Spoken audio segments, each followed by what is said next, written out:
मनमा, यो शरीरभित्र जीव अनि ईश्वर। त ईश्वर जीव भनेको हामी, आत्मा के, यो शरीर हामी होइनौँ।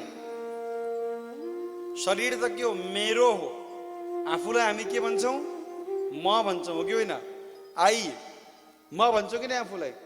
शरीरलाई के भन्छौँ, मेरो। मेरो हात, मेरो पाउ, मेरो टाउको, मेरो मुख, मेरो कसैलाई भन्छौँ? आफूबाट भिन्न भएको तर अधिकारमा भएकोलाई हामीले मेरो भन्छौँ। जस्तै मेरो किताब, मेरो मोबाइल। म मोबाइल त होइन, आफूबाट भिन्न तर अधिकारमा भएको वस्तुलाई हामीले मेरो भन्छौँ। यो शरीर मबाट भिन्न हो, अधिकारमा भएको वस्तु, शरीर मेरो हो। म यो शरीरबाट आफूलाई चलाउँछु, आफूलाई सुविधा दिन्छु। यो शरीरले मलाई साथ दिन्छ मेरो आत्मालाई पोषण गर्न। महाराज, यो शरीरको माध्यमबाट म धर्म गर्छु। शरीर माध्यम खलु धर्म साधन, भजन गर्छु। अब यो मेरो मुखै नभए कसरी मैले राम भन्थे? त उपयोग गर्ने कुरा हो, यो शरीर मेरो हो। त पुरञ्जन नाम गरेको जीव म हुँ र अभिज्ञात नाम गरेको सखा म भित्र रहेको ईश्वर हो। नवद्वारको नगरी भनेको मेरो शरीर हो। यसमा 9 द्वार छन्, 5 कर्मेन्द्रिय, 5 ज्ञानेन्द्रिय महाराज, 10 सेवक छन्। कर्मेन्द्रियहरू त महाराज अलिकति पछि पछि हुन्छन्, ज्ञानेन्द्रियहरूमा अलिकति अगाडि अगाडि हुन्छन्। तर यिनीहरूको सेवाले म तृप्त हुने कोसिस गर्छु। तर म शरीरसँग यस्तो सम्बन्ध गाँच्छु, म आफूलाई बिर्सिन्छु, हो कि होइन? शरीरसँग महाराज त्यो नवद्वार भित्र एउटी कन्या भेट भयो भन्दै हुनुहुन्थ्यो, विवाह गरे तिनले। ती कन्या मैले भने नि मति, बुद्धि, ती कन्यासँग मैले विवाह गरेँ। तिनले जे भने त्यही मान्छु, जी हजुर भनेर। बुद्धिले जहाँ पठायो त्यही जान्छु, बुद्धिले जे भने त्यही मान्छु भनेको मैले आफ्नो अस्तित्व बिर्सिएर यो बुद्धिको भ्रममा म हिँड्न थालेँ। म को बिर्सेँ मैले? शरीर मेरो हो तर म नै शरीर भइदिएँ। हामी सबैको स्थिति यही छ कि छैन भन्नुहोस् त? हामीले आजसम्म शरीरलाई नै आफू मानेका छौँ कि छैनौँ? प्र्याक्टिकल्ली हो। तर हामी बोल्न चाहिँ बोल्छौँ। हामी बोल्दै गर्दा चाहिँ दैनिक हजुरले प्रयोग गर्ने शब्दमा यो शरीर म होइन हजुरले भन्नुहुन्छ, तर रियलाइज गर्नु हुँदैन। हजुरले मेरो शरीर दुख्यो, मेरो टाउको दुख्यो, मेरो हात दुख्यो, मेरो शरीर भन्नुहुन्छ। म शरीर होइन, मेरो शरीर हजुरले भनेको भने हुनुहुन्छ, तर हजुरले रियलाइज गर्नुहुन्न। यो समस्या हो। जस्तै कुनै घरमा कुनै वृद्ध व्यक्ति बिते, वृद्ध व्यक्ति बितेपछि मान्छेहरूले सब रुन थाले, हजुरबुवालाई छोडेर जानुभयो, हजुरबुवालाई छोडेर जानुभयो। साधुले प्रश्न गरे, अरे भाइ तिम्रा हजुरबुवा कस्ता थिए? 6 फिट अग्ला थिए, सेतो दाढी भएका। साधुले भने 6 फिट अग्ला सेतो दाढी भएका त यही अगाडि आँगनमा छन्, बाँसका डोलामा राखेर लैजाने तिमी तयारी गर्दैछौ, छोडेर कसले गयो? प्रश्न हो कि होइन? हजुरबुवाले छोडेर गयो भनेर रुँदैछौ तिमीहरू, तर जुन हजुरबुवालाई तिमीहरूले देख्यौ 6 फुट अग्लो सेतो दाढी कपाल भएको, त्यो त अगाडि छन्। तिमीले लाइट जलाएर आउँछौ अहिले। गयो को? अगाडि भएको त हजुरबुवाको शरीर हो, हजुरबुवा गइसके। त्यो जीव म हुँ, त्यो जीव नै हजुर हो, जो त्यो शरीरबाट निक्लेर जान्छ। त्यो रियलाइज गरे। पुरञ्जन उपाख्यानबाट बुझ्नुपर्ने कुरा यही हो। त्यसैले आफ्नो अस्तित्व बिर्सेर यो शरीरको चक्करमा परेर, यो जिउराको चक्करमा परेर मांसाहार गर्नु, यज्ञ यज्ञादिमा यो पशु बलि गर्नु, यो त पटमूर्खता हो।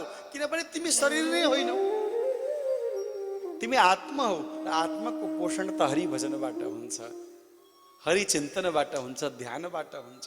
आत्माको चिन्तन त परमात्मासँगको लगावबाट हुन्छ।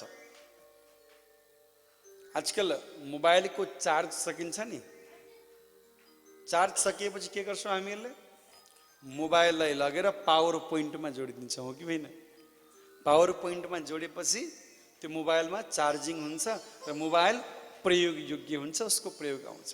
त्यस्तै चाहिँ शरीरको चार्जिङ त भोजनबाट हुन्छ, तर मेरो चार्जिङ, म जो हुँ आत्माको चार्जिङ त परमात्माको ध्यानबाट हुन्छ महाराज।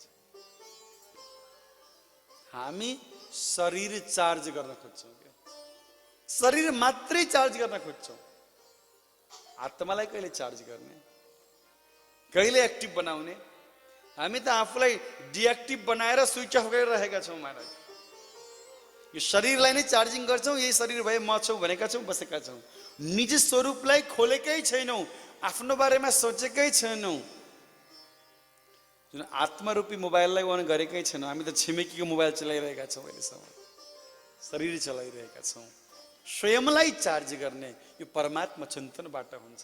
त्यसैले हे प्राचीन वर्णी, यो सब कर्म छोड, भगवान नाम लिय, होइन भने त तिमी नरकमा गएर सड्नेछौ भनेर सम्झाएपछि प्राचीन वर्णीले माने र त्यो प्रसङ्ग छोडिदिए। यसरी यहाँ सुन्दर पुरञ्जन उपाख्यान सहित चतुर्थ स्कन्धलाई प्रणाम गरौँ, पञ्चम स्कन्धमा प्रवेश गरौँ। राजो उवाच प्रियवर्तो भागवत आत्मराम कथं मुने गृहे रमतयन्मूल कर्मबन्ध पराभव। परीक्षितले भन्नुहुन्छ महाराज उत्तानापादको वंशको बारेमा त सुनियो, तर उत्तानापादका अर्का भाइ पनि त थिए प्रियव्रत। स्वयम्भुव मनुका 2वटा पुत्र, 3वटी पुत्री। अब महाराज प्रियव्रत नाम गरेका पुत्र पहिला त भजनानन्दी महात्मा थिए, पछि गएर महाराज काम बिग्रियो। भन्दा पनि अब यसलाई काम बिग्रियो नभनौँ, ब्रह्माजीको आदेश भयो र महाराज ब्रह्माजीको आदेशले उनले विवाह गरे, गृहस्थ धर्मलाई माने र उनका पुत्र भए अग्निद्र, उनका पुत्र भए नाभि। नाभिको विवाह मेरुदेवीसँग भयो र यज्ञबाट भगवान जस्तै पुत्र पाऊँ भनेर यज्ञ गएर महाराज अङ्गको जन्म भयो। महाराज अङ्ग भगवत अवतार हुनुहुन्थ्यो। श्रेष्ठ राजा भएको कारणले उहाँको नाम ऋषभ भयो र उहाँलाई पछि ऋषभदेव भनेर चिनियो। यहाँ उहाँकै बेलाबाट जैन धर्मको प्रारम्भ भयो। जैन धर्ममा भगवान ऋषभदेवलाई नै प्रथम तीर्थाङ्कर मानिन्छ। यहीबाट जैन धर्म प्रारम्भ भयो र महाराज भगवान ऋषभदेवको विवाह जयन्ती नाम गरेकी कन्यासँग भयो, राजकुमारीसँग। 100 भाइ छोरा भए। ज्येष्ठ पुत्रको नाम थियो भरत। महाराज राजाले आफ्ना पुत्रलाई प्रजाको सबैको अगाडि राखेर आम सभा बोलाएर पुत्रहरूलाई सम्झाउनुहुन्छ। नायम देहो देह भाजाम नृणोके कष्टान कामान नरहते विडभुजाम ये तपो दिव्यम पुत्रकायेन सत्वम शुद्धेदस्माद् ब्रह्म सौख्यम तनन्तम महोत्सेवं द्वार महुर्विमुक्तेस् तमोद्वारं योषितां संगी संगम महन्तस्ते समचित्ता प्रशान्ता विमन्वयः सुहृदा साधो मे। चक्रवर्ती राजा ऋषभदेवले 100 भाइ छोरालाई अगाडि बसालेर सबै प्रजाहरूलाई अगाडि बसालेर आम सभा गरेर सम्झाउनुहुन्छ। ए छोराहरू, राजाको छोरा भयो भनेर मक्ख नपर्नु, राजकुमार भयो भनेर लट्ठ नपर्नु। यो शरीर माटोको पुतला हो, माटोमा मिसिन्छ। राज्य सुखको दुलुप्ता नल्याउनु मनमा। यो त कष्ट पाउनको लागि, कामातुर हुनको लागि पाएको शरीर हो। त्यसैले हे छोराहरू, हे मेरा प्रजाहरू, दिव्य तपको आनन्द लिनुपर्छ, सन्तहरूको सेवा गर्नुपर्छ भनेर महाराज वैराग्यको पाठ पढाएर अभिमान नगर छोराहरू, साधुहरूको सम्मान गर, सन्तहरूको सेवा गर भनेर आफ्ना छोराहरूलाई दिव्य उपदेश दिएर श्री ऋषभदेवजी महाराज वनमा तप गर्न जानुभयो। उता वनमा तप गर्न जानुभयो। भरतले राज्य पाए। तप गर्न गएको मान्छेहरू पछि पछि लागेर आए। हो बाबाजी यसो हाम्रो हात हेरिदिनुहोस् न, हाम्रो चिना हेरिदिनुहोस् न। महाराज धोती लागेपछि मान्छेलाई लाग्छ चिना हेर्ने होला भन्ने हुन्छ। महाराज समस्या छ। अब चिना हेर्ने सबैले त आउँदैन, सबैको इन्ट्रेस्ट पनि आउँदैन। हाम्रो फेसबुक पेजमा पनि कहिले कहिले मलाई विष्णुजीले देखाउनुहुन्छ, मेरो सिधै डेट अफ बर्थ यति हो, मेरो चिना मेरो भाग्य के छ। एक दिन त महाराज एउटा मेसेज आएको रहेछ, म जुवा खेल्दैछु, कुनमा नम्बर लगा मेरो नम्बर आउँछ भनेर। यति बुद्धि त महाराज हाम्रो राधाकृष्ण शर्मा महाराजले हेर्नुहुन्छ, चिना होइन हेर्नै पर्यो महाराज। बडा ज्योतिषको ज्ञान छ मलाई। हजुरहरूलाई पनि जान्न मन लाग्यो, खुसुक्कै हेराउँदा हुन्छ। प्रमोसन गर्दैछु महाराज। बोले भक्तवत्सल भगवान की।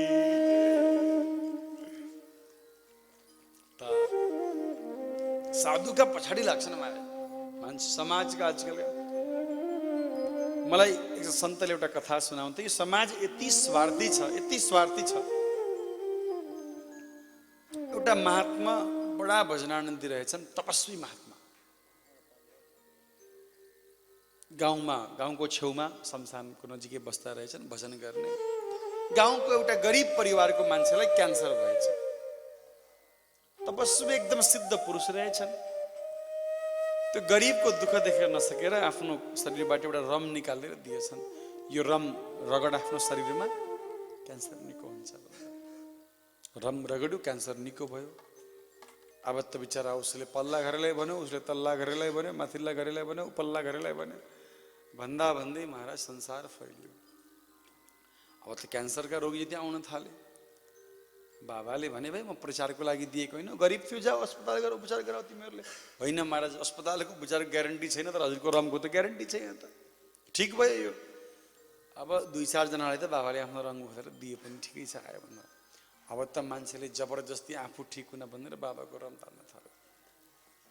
कपाल महाराज रम बिना भयो, शरीरबाट रम ताने बाबाको हालत खराब भयो र बिचरा ती सन्त सन्तको मृत्यु भयो।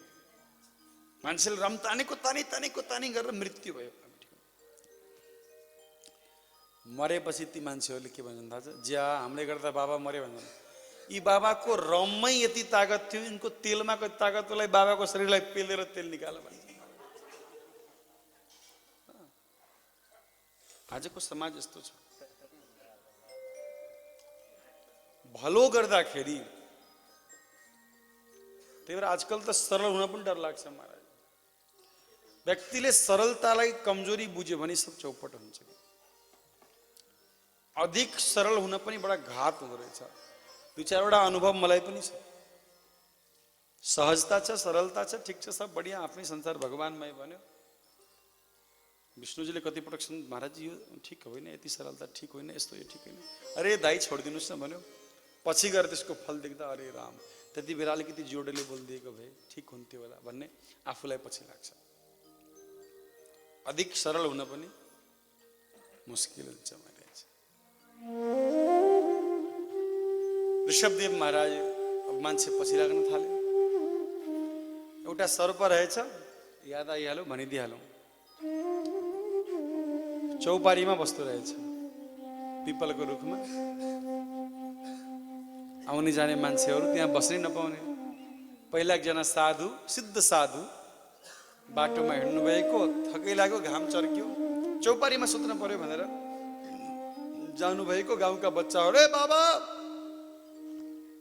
त्यो सर्प बडा खतरनाक छ, टोक्छ। त्यो चौपारीमा आजसम्म कोही जाँदैन। बाबाले सोच्नुभयो सर्पलाई म सम्झाउँछु, छोड तिमीहरूले। बाबा चौपारीको नजिक जानुभयो, सर्पलाई फु गरे यसरी। बाबाले भन्नुभयो, है त्यसै त सर्प योनिमा परेको छस्, दृश्यमा आफ्नो कल्याण गर, हरिको चिन्तन गर, कहाँ मान्छेसँग लडेर बसेको छस्। बाबाले बुझाउनु भयो, सर्पले बुझ्यो, शान्त भयो। आजकलका त मान्छेले पनि बुझ्दैन, सर्पले बुझ्दैन।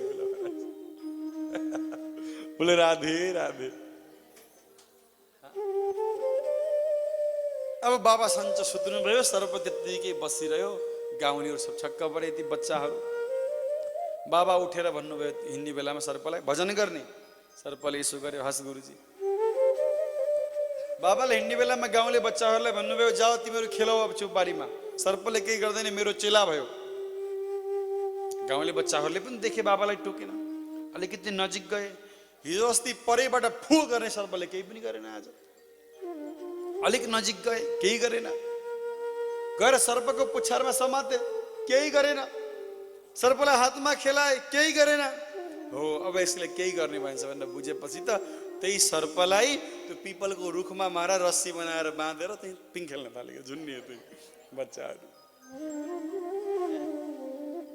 4-5 दिनदेखि गुरुजी त्यही बाटो फर्किन थियो। फर्किने बेलामा सोच्नुभयो, चेलो बनाएको भर्खर भर्खर कस्तो भजन बाजा सोधेर जाउँ, सर्पलाई भेटेर जाउँ भनेर गुरु चाहिँ त्यही चौपारीमा जानुभएको त सर्प त तर्लङ्ग पहिलो झुन्डिएको बेहाल।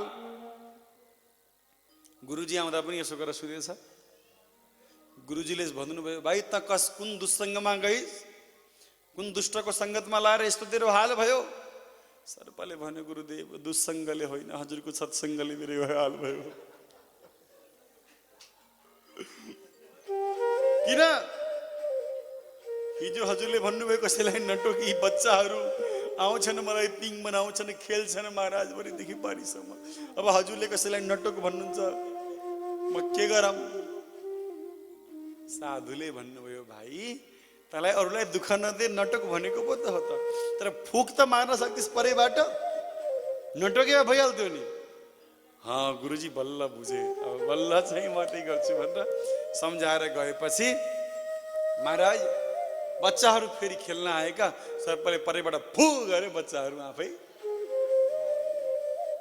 त कहिले कहिले अधिक सरल भन्दा पनि सर्पको जस्तो हाल्न सक्छ। त्यसैले अलिकति चौधरी साहब सही बात है। त महाराज अलिकति आफ्नो पनि ध्यान दिनुपर्छ। म निवेदन गर्दै थिएँ, भगवान ऋषभदेव भजनमा बस्नु भएको मान्छेहरू त्यही भिड लगाउन थाले। ल बाबा मेरो चिना हेरिदिनु पर्यो, ल बाबा यसो गरिदिनु पर्यो, मेरो छोराको नोकरी लागोस्। अरे बाबाकै नोकरी नलाएर जमुनाजीमा आएको छ, के को नोकरी बाबा? बाबाजीको नोकरी लगाएर बाबाजीकै हालिदिने अफिस। त महाराज अब के गर्ने? त ऋषभदेवजी जहाँ बस्नुहुन्थ्यो त्यही खाने, त्यही आफ्नो चाहिँ शौचादि कर्म गर्ने, फोहोर गर्न थालेपछि मान्छेहरूले घिन मानेर आउन छोडे। शरीरबाट कपडा हटाइदिनु भयो, नाङ्गा बाबा भन्न थाले। त्यसरी भगवान ऋषभदेवले भगवत प्राप्ति गर्नुभयो।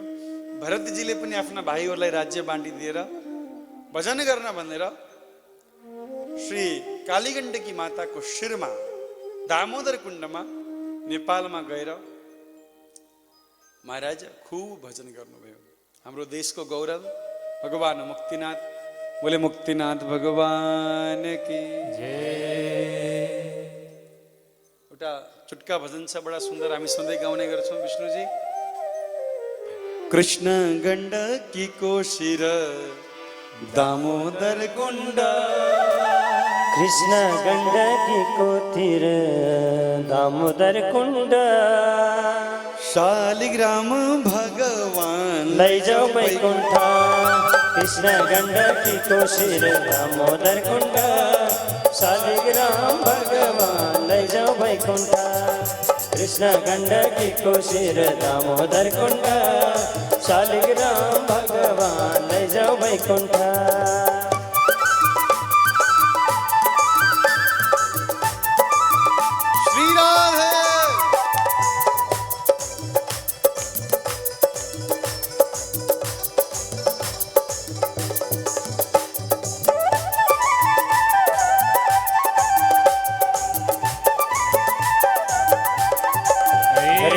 कृष्ण गण्डकी कोशिर दामोदर कुण्ड, शालिग्राम भगवान लैजाऊ वैकुण्ठ।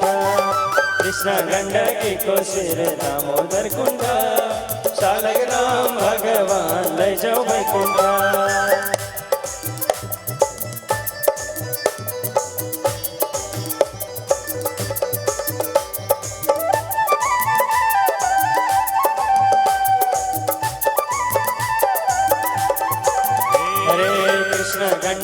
गएको श्री दामोदर कुण्ड शालिग्राम भगवान लैजाऊ वैकुण्ठ कृष्ण गण्डकीको श्री दामोदर कुण्ड शालिग्राम भगवान लैजाऊ वैकुण्ठ हरे हरे शालिग्राम भगवान लैजाऊ वैकुण्ठ हरे शालिग्राम भगवान लैजाऊ वैकुण्ठ। बोले शालिग्राम भगवान को, जय। गंडकी नंदन भगवान को, श्री मुक्तिनाथ भगवान को जय जय श्री राधे।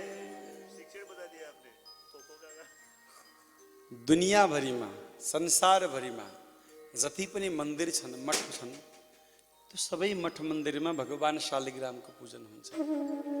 बिना शालिग्रामको मन्दिरै हुँदैन। स्नान भगवान सर्वेश्वरकै हुन्छ र त्यो सर्वेश्वर भगवान केवल गण्डकीमा पाइनुहुन्छ, कहीँ पाइनुहुन्न। संसारभरि पुजिने शालिग्राम नेपाल तीर्थमयी नेपाल आमाको गण्डकी नदीबाट नै आउँछ महाराज। संसारमा अन्यत्र कहीँ शालिग्राम भगवान पाइनुहुन्न। त्यसैले गण्डकीको बहुत महिमा छ। गण्डकीको महिमा शिव पुराणमा लेखिएको छ, भागवतजीमा लेखिएको छ। जुन माता गण्डकीले करोडौं शालिग्रामलाई दैनिक स्नान गराउँदै आउँछन्, ती गण्डकीमा एकपटक स्नान गरेपछि त महाराज मसँग पनि शालिग्राम भगवान हुनुहुन्छ। यहाँ हजुरहरूलाई म दर्शन गराइदिन्छु। मैले उहाँकै सेवा गर्छु। सर्वेश्वर भगवान र म खुब घुमेर आइसक्यो होला। हेर्नु ठाकुरजी, हाम्रो सर्वेश्वर भगवान त अस्ट्रेलिया, दुबई, सिङ्गापुर, मलेसिया सबै घुमेर आउनुभयो। धेरै पटक प्रहरीहरूको त्यो सेक्युरिटी मसिनभित्र पनि पसेर निरीक्षण गरेर आइसक्नु भएको छ। उहाँ सर्वेश्वर भगवान मैले दक्षिणामा पाएको, भागवत कथा भनेको दक्षिणामा। र त्यसैले मैले उहाँलाई नै इष्टदेव मानेर उहाँकै सेवा गर्छु। आजभन्दा लगभग 7-8 वर्ष पहिला नेपालमा नवलपुरमा पिठौली नाम गरेको एउटा तीर्थ छ। यहाँहरूलाई कतिको थाहा छ? कावासुतीदेखि थोरै अगाडि गएर जङ्गलको तल नारायणी किनारमा त्यहाँ एकजना परम वितराग सन्त बस्नुहुन्थ्यो। वानप्रस्थी सन्त श्री भागवत शरणजी महाराज, लक्ष्मीनारायण मन्दिरको श्री महन्त हुनुहुन्थ्यो। उहाँ परम भजनानन्दी। लगभग 20 वर्ष, 22-25 वर्षदेखि उहाँले अन्न लिनुभएको थिएन। अन्न नलिकन शरीर छोड्नु। 25 वर्षसम्म अन्नको दाना मुखमा नराखिकन। एकपटक वृन्दावन आउनुभएको नेपालबाट जल पनि नपिकन आउनुभएछ। वृन्दावन आएर एउटा कमण्डलु किनेर यमुनामा गएर जल भरेर ल्याएर पिउनुभयो। मैले बडो निवेदन गरेँ। मेरो निवेदन पछि उहाँले जुस पिउन मान्नुभयो। अलिकति जुस पिउँदैछु भन्नुभयो। अब 1 गिलास जुस लिनुभयो, त्यो पनि अगाडि बसेका सबैलाई अलिकति हजुर लिनु, अलिकति हजुर लिनु, आफ्नो बाला केही पनि छैन। त्यस्तो सन्त महाराज, मैले त्यस्तो सन्त देखेको छैन। उहाँ त कति दिन जमिन मुनि बस्नुभयो, प्रचार गर्नु भएन उहाँले आफ्नो। कति दिन, 10 दिन कति जमिन मुनि बस्नुभयो। 10 फिट गहिरो खाल्टो खनेर माथिबाट बन्द गरेर नारायणी माता आएर उठ्न आदेश दिएर उठ्नुभयो। उहाँ बसेको आसन पनि नारायणले बगाएर लिएर गए। त्यस्ता तपस्वी सन्त मैले सुनेको। उहाँ आश्रमबाट वनभित्र जान लाग्नु भएको अरे, आमाले आएर रोक्नु भयो अरे। त्यहाँ एउटा सानो त्यो यात्री बस्ने जस्तो पौवा छ त्यहाँ। उहाँ यसरी बस्नुभयो अरे, आमाले रोकियो भनेर 21 दिनसम्म यत्तिकै बस्नुभयो अरे। शौच पनि नगाइकन, नहल्लिकन, नखाइकन 21 दिन यत्तिकै। त्यस्ता तपस्वी महात्माले मलाई भागवत कथा भनिदिनु पर्यो भनेर बोलाउनु भयो। मेरो सौभाग्य। उहाँकै आश्रममा संयोगले त्यति बेला मेरो अवस्था पनि सानै थियो। मैले त्यहाँ भागवत कथा सुनाएँ। कथा सुनेर महाराजजी यति प्रसन्न हुनुभयो। मलाई भन्नुभयो, शीतल कृष्ण बाबु, हजुरले बडा मिठो कथा सुनाउनु भयो, तर म त जोगी हुँ। जोगीको सम्पत्ति भनेको परमात्मा हो, पैसा होइन। मेरो सम्पत्ति यिनी शालिग्राम हुन्। दक्षिणामा म यही भेट गर्छु भनेर यसरी भगवान शालिग्राम मैले लक्ष्मीनारायण मन्दिरबाट दक्षिणामा पाएँ। जुन सर्वेश्वर भगवानको मैले सेवा गर्छु। म जहाँ यात्रा गरे पनि, जहाँ गए पनि, यदि बेलतलावासी कोही मेरो कक्षमा त्यति बेला आउनुभएको थियो भने भगवानको मन्दिर बनेको थियो। म जहाँ गए पनि भगवान सर्वेश्वरलाई लिएर आएको छु। या उहाँले मलाई लिएर हिँड्नुहुन्छ जहाँ पनि प्रोग्राम उहाँले बनाउनुहुन्छ उहाँलाई लिने काम मैले गर्छु दिव्य शालिग्राम क्षेत्रमा गएर भरतजीले तप गर्न थाल्नुभयो तर एक दिन एउटा मृग शावकमा मन गयो मृगडी जल पिउँदै थिइन् महाराज बालकलाई जन्म दिएर शरीर पुरा गरिन् त्यो मृगको बच्चा लिएर आउनुभयो हरिणीको बच्चा त्यसैसँग खेल्न थाल्नुभयो यस्तो हुन्छ कहिले कहिले आएथे हरिभजनको ओटन लागे कपास भन्छन् ब्रजमा गएको तप गर्न परिवार छोडेर राज्य छोडेर मन गएर त मृगको बच्चासँग लाग्यो अब के गर्ने एक दिन महाराज अब त दिनभरि भजन छुट्यो त्यो मृगको बच्चासँग खेल्ने बोल्ने मन लाग्यो त्यही भएर साधुहरूले धेरै मान्छेसँग सम्बन्ध गाढा बनाउँदैनन् किनभने छोड्न गाह्रो हुन्छ बडा ठिक्क ठिक्क मध्य भाग राधेश्याम हरिबोल भन्ने ठिक ठिक मन लागेपछि पीडा हुन्छ भरतजीको मन लाग्यो मृग थियो मृगको बथानमा गयो भरतजीको मनले मृग सोच्दा सोच्दै शरीर छोड्नुभयो अन्त्य यामति सा गति भन्छ शास्त्रले अन्तिममा जे चिन्तन गरेर मरियो त्यही पाइन्छ त्यही भएर हामीले मर्ने बेला राम भन राम भन राम भन भन्छौँ राम भन्न पनि त्यसै आउँदैन महाराज हाम्रो एकजना सन्तले एउटा प्रसङ्ग सुनाउनुहुन्थ्यो यदि बुढी आमैको अन्तिम समय आएछ नाति वृन्दावनतिर पढेको रहेछ हजुरआमा भित्र लाउनु भयो नाति आऊ वैतरणी गर्न पर्यो भनेर बोलाएपछि नाति गयो हजुरआमा बिचरा अन्तिम अवस्थामा हुनुहुन्छ नातिले शास्त्र पढेको आमा राम भन्नुहोस् भन्छ नातिले बाख्रालाई घाँस हाल्देऊ भन्छ ना अहिले अरे आमा सब छोड्नुहोस् राम भन्नुहोस् ठुलो केटा मलाई केही हुन्न के त दोकानतिर जा भन्छ ना अहिले फेरि या आमा सब छोड्नु अन्तिम अवस्था छ दोकानको पीर बुढी माइलाई आमा राम भन्नुहोस् बुढी आमाले कहिले भने बाबु आउँथ्यो मुखमा अन्तिम बेलामा बाबु मलाई त भन्नै आएन भने नातिले बुद्धिमानी थियो सोच्यो आमा हजुरलाई के भन्न आएन भन्छु आमाले मलाई राम भन्न आएन भन्नुभयो भने त काम भइहाल्यो मेरो राम त निस्क्यो मुखबाट त्यो बुद्धि लगाएर नातिले सोध्यो आमा हजुरलाई के भन्न आएन आमाले भन्नु बाबु तिमीले जे भन्न भन्यो त्यही भन्न आएन तेरो राम निक्लेन महाराज रामको नाम मुखमा आएन भनेको यो अभ्यास भएन भने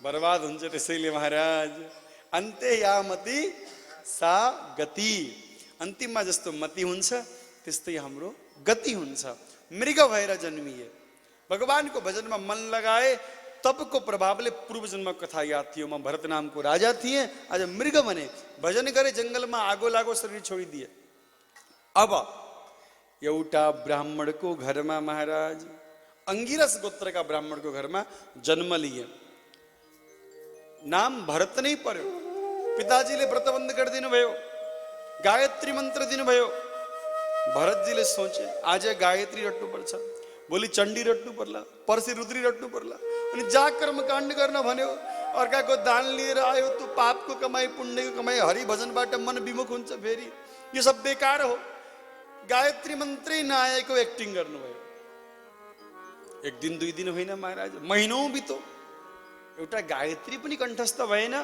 कति जड रहेछ नाम जड भरत भयो माता पिता रहउन्जेल त छोराछोरीको हाल ठिकै हो जस्तै भए पनि माता पिता गए दाजुहरूका विवाह भएको थियो भाउजूले भने तिम्रो भाइ न काम केही गर्दैन खान्छ मात्रै तिनपाती के काम गराउनुस् कमाउँदैन हजुरले कमाएको आधा तिम्रै भाइले खाएर भ्याउँछ अब चिन्ता भयो महाराज अब बुढीले भनेपछि भाइलाई खेतमा राखिदेऊ गहुँ छरेर आएको चराहरू आएर गहुँ खान्छन् खेतमा चौकीदार राखिदेऊ श्रीमतीले भनेको मानेर बाबु त खेतमा गए चराहरू आउँछन् हेरेछ है भनेको भरतजी हुन्छ भनेर मस्त बस्नुभयो खेतमा गहुँ छरेर आएको मजाले चराहरू आएर गहुँ चर्न थाले भरतजीले रामजी की चिडिया रामजी का खेत खाओ खाओ चिडिया भर भर पेट भर भर दाजु ए भरत चरा हेर भनेको होइन, दादा हेरिरहेको छ, हेर्नु कति मजाले खाइरहेछ भनेर भएर खेतमा पानी लगाउनु पर्यो, कुलो बना भनेको खनेको खने गरेर इनार बनाएछन्। हे भगवान, यो दुष्ट भाइ त खेतीमा बस भन्ने, छानेको पिठोको भुसको रोटी लगाएर दिने। भरतजीको पनि पेट भरिएको छ, भजन भएको छ खेतमा, घर भए भाउजूको किचकिच हुन्थ्यो, यताउता टेन्सन हुन्थ्यो, खेतमा बढिया चकाचक भजन हुँदैछ, सब ठिक छ। एक दिन माता कालीका भक्तहरू, वन मान्छेहरू कालीलाई बलि दिन भनेर मान्छे खोज्दै आएको भरतजीलाई भेटेछन् अगाडि। भरतजी महाराज मस्त मौला, ए भरत हिँड, सही जानुभएछ। स्नान गराइदिएछन्, भोजन खुब चकाचक मिठो मिठो खुवाइ। भरतजीले भन्नुभयो बडो कृपा भयो काली माताको, यति मिठो खान पाइयो। बलि दिन भनेर भरतजीलाई खुकुरी प्रहार गर्दै थिए, माता काली मूर्ति फोरेर प्रकट हुनुभयो र सबै राक्षसहरूलाई ती वनमान्छेलाई चटचट काटिदिनु भयो। भरतसँग माफी माग्नुभयो। यी पागलहरू, यी दुष्टहरूले म आमाले कसैको बलि माग्छ केही थाहा छैन यिनीहरूलाई भनेर माता कालीले भगवती भरतसँग माफी माग्नुभयो। भरतले भने आमा यिनीहरूसँग गल्ती भयो, म यहाँबाट जान्छु, यिनीहरूले के गरे यिनीहरूलाई थाहा न, यिनीहरूको बुद्धि राम्रो होस्, सबैलाई बचाइदिनुहोस् भनेर भरत निक्ले। रहुगढ नाम गरेको सिन्धु सोभियत देशको राजा सत्सङ्ग गर्न जाँदै थियो। पालकी बोक्ने एकजना सेवक बिरामी भयो अचानक। बाटोमा खेत थियो, खेतमा भरतजी हुनुहुन्थ्यो। ए मुष्टण्ड यता आइज, बलियो बलियो शरीर मारे। भरतजीलाई पालकी बोक्न लगाइदिए। भरतजीले नाइ पनि भन्नु भएन। भरतजी त महाराज एकदम निष्ठावान व्यक्ति, अगाडि कमिलो देख्नु भने फुत्त उफ्रिनुहुन्छ, के त कमिलो बचाउनु पर्यो नि।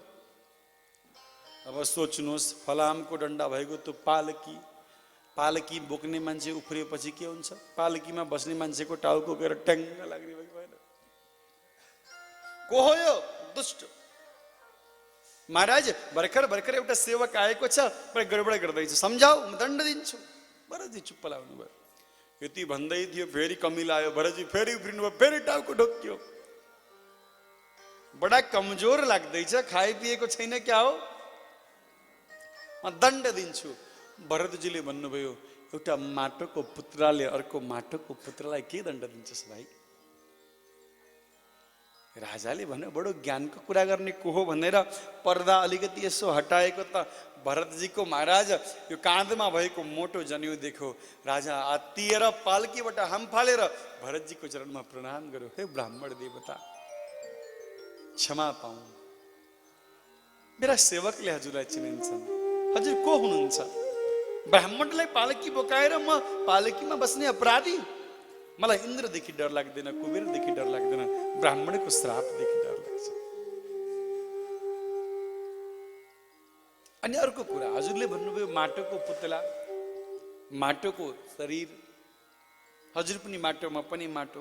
माटो भए पनि त केही त अन्तर पर्छ होला। भरतजीले भन्नुभयो, यो आत्मा छुट्टै छ, भिन्नै छ, आत्मा परमानन्दमा छ, शरीरको कर्मले आत्मालाई केही फरक पर्दैन, बस त्यो अवस्थामा पुग्नु पर्छ। त्यस्तो बनाउनु पर्यो नि त। जस्तै कतै खेल खेल्ने बक्सर, जो बक्सिङ खेल साथीहरूलाई 2-4 पटक मुर्कीले यहाँ हान्न दुख्दैन, किनभने त्यो शरीरलाई तिनीहरू त्यस्तो बनाइसके, त्यसको असर पर्दैन। हामीलाई कसैले छोए पनि दुख्छ भनेको शरीरको र मनको सम्बन्धलाई अलग अलग जुन महात्माले गरिदियो, शरीरको कर्मले त्यो महात्मालाई केही फरक पर्दैन। कसैले मान गरे पनि ठिक छ, अपमान गरे पनि ठिक छ, गाली गरे पनि ठिक छ, त्यो स्थितिमा पुग्न पर्यो। हे रहुगण, त्यो स्थितिमा पुग्नु पर्छ, त्यसको लागि सत्सङ्ग गर्नुपर्छ। केवल कर्मकाण्डमा लिप्त भएर हुँदैन। गृहस्थ र कर्मकाण्डले मात्र चल्दैन। ज्ञानम विशुद्धम परमार्थमेक मनन्तरम तत् बहि ब्रह्म सत्यम प्रत्येक प्रशांतम भावगच्छ संयम यद वासुदेवम कवयो वदन्ति। विशुद्ध ज्ञान परमार्थी भएर वासुदेव भगवानको भजन, वासुदेवलाई जान्नु नै महाराज तप हो। त्यसैले हे रहुगण, कर्मकाण्ड मात्र भएर भएन, गृहस्थी मात्र भएन भने के गर्नु पर्यो महाराज? रहुगणै तत् तपसा न याति नचिज्जया निर्वपणाद गृहत्वा न छन्दसा नैव जलाग्नि सूर्ये बिना महदुत्पाद रजोभिषेक। आगो घेरेर बीचमा बसेर भजन गरेर हुँदैन, जलमा आधा डुबेर भजन गरेर हुँदैन, सूर्यको तापमा बसेर भजन गरेर हुँदैन।